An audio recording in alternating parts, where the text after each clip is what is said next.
Habits of highly effective people is a manual. এখানে Stephen Kabhi বলেন, your habits decide your destiny. যদি তোমার habits powerful হয় তাহলে রেজাল্ট অটোমেটিক্যালি পাওয়ারফুল হয়ে যায়। যাক, এখানে 7টা হ্যাবিটের কথা বিস্তারিত আলোচনা করা যাক। প্রথম হ্যাবিটস হচ্ছে বি প্রোঅ্যাক্টিভ।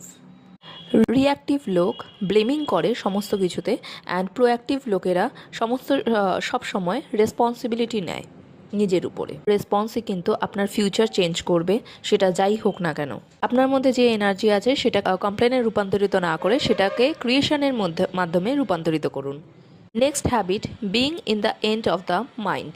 প্রতিটা ডিসিশনের আগেই আপনি ভাবুন যে আমার লং টার্মে কী চাই।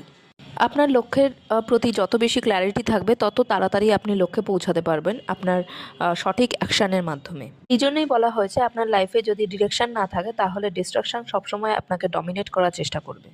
Next habit, put things first. এক্ষেত্রে বলা হয়েছে আর্জেন্ট জিনিস সবসময় লাউড হয় এবং ইম্পর্টেন্ট জিনিস সবসময় সাইলেন্ট হয়ে যায়। জন্য আপনার জীবনে ইম্পর্টেন্ট জিনিস লেখা শুরু করুন, তাহলে কিনা আপনি কিন্তু আপনার ইম্পর্টেন্ট জিনিসগুলোর প্রতি বেশি পরিমাণে ধ্যান দিতে পারবেন, বেশি পরিমাণে ওটাতে সময় দিতে পারবেন এবং আর্জেন্ট জিনিসগুলো অটোমেটিক্যালি আপনার ডিরেকশন থেকে সাইডে চলে যাবে। এই হ্যাবিট আপনাকে সুপার প্রোডাক্টিভ বানাবে।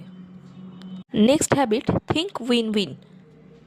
সাকসেস কখনো কম্পিটিশনের মাধ্যমে আসে না, সাকসেস আসে কোলাবোরেশনের মাধ্যমে। উইন উইন মাইন্ডসেট সবসময় business, team work, relationship, growth সবসময় ম্যাজিক ক্রিয়েট করে।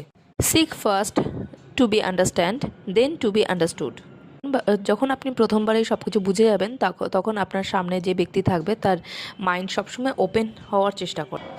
কমিউনিকেশনের মানে হচ্ছে গিয়ে কানেকশন প্লাস এমপ্যাথি। সিনার্জাইজ হচ্ছে গিয়ে একটা অন্যরকম এনার্জি, যেটা যখন আপনি যে ভিশনের প্রতি কাজ করবেন তখন অটোমেটিক্যালি আপনার রেজাল্ট এক্সপোনেনশিয়াল হতে থাকবে।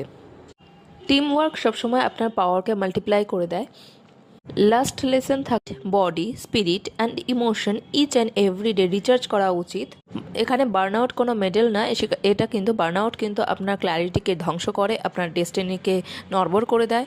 সো এভরিডে বেসিসে আপনার মাইন্ড, বডি, স্পিরিট অ্যান্ড ইমোশনকে রেগুলারলি রিচার্জ করুন, তাহলে কিন্তু আপনি আপনার সঠিক লক্ষ্যে ঠিক পৌঁছে যাবেন।